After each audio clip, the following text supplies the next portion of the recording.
Our next guest is the author who chronicled the story of Christian Longo, a man convicted of murdering his wife and 3 children. You might remember their bodies were found on the Oregon coast back in 2001.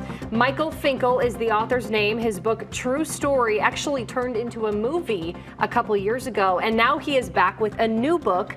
This one is called Stranger in the Woods. Michael, thanks for being here. Thank you. And this new book, this one features a man named Christopher Knight, who was, you described as the last living hermit. He lived completely alone in the woods of central Maine for 27 years.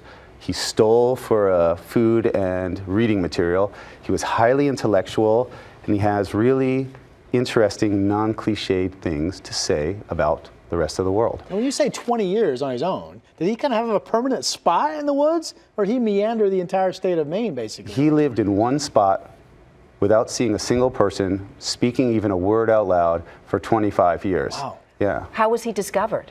He was discovered breaking into a summer camp stealing cheese and hamburger meat by a police officer that was like obsessed with trying to catch this guy. He had become like a legend in central Maine. Because he'd committed so many burglaries in order to sustain his life? Right, he only broke into cabins, and he had this like code of behavior. He never broke a window or a door. He was like a Houdini-esque ability to pick locks, and he always locked the door behind him when he left because, you know, there's burglars out there. Well, I do appreciate that. Yes. Well, I'd asked you if there was a mental illness component to this, and your response was? Yeah, I mean, psychologists examined his case, and no one could come up with a label for him. In fact, the guy was practically a genius. You know, he had a photographic memory. He knew everything from theoretical physics to how to fix electrical, and he's probably too smart for the rest of the world. He held a job before he entered this part of his life? Was he in society for a while, I guess is my question? He left the world at age 20, not long after high school, and never got advice from another elder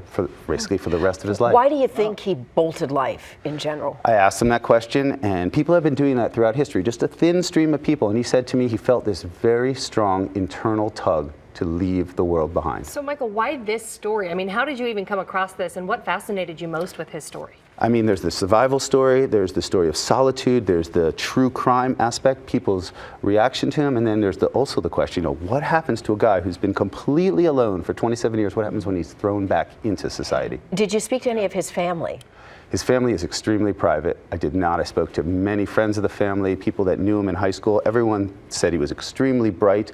No one really thought, no one could predict anything like this, but you know, he came from a really private sort of educational, but like he learned to fix, you know, everything from cars to There were no plumbing. Indications that he might choose this loner lifestyle eventually. In fact, I don't think there's been anyone in history, if you can believe it, that has gone that long without a single interaction. So he committed a lot of crimes during this time, a lot of robberies, burglaries.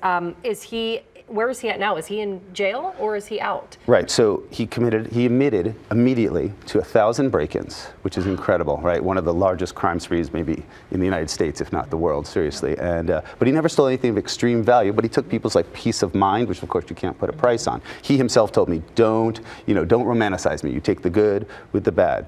It was like completely confusing in the state of Maine. The lawyers themselves told me they had no idea what to do with him. He only spent 7 months in jail, and now he's on probation. When you spoke with him, did you find after all that time alone, did he still have a command of the English language? So he read, like I said, thousands of books. And as a writer and as a journalist, he spoke in this kind of poetic, almost like unique way. He spoke English, but like in his own style. And I'm not capturing it here at all, but in the book I really tried to. It was like this, it's like this beautiful way of expressing himself. Eloquent, unique, poetic. It's really quite startling. Is he back out in the woods? I'm just curious. Do you know where he is now? He's living a quiet life in central Maine. I think he wants to go back out in the woods, but by the terms of his probation, he has to live somewhere else. Sure. Being watched. Michael Finkel, really fascinating. You'll be talking about this tonight at Powell's. More on the book, Into the Woods. Thanks for joining us. Drew?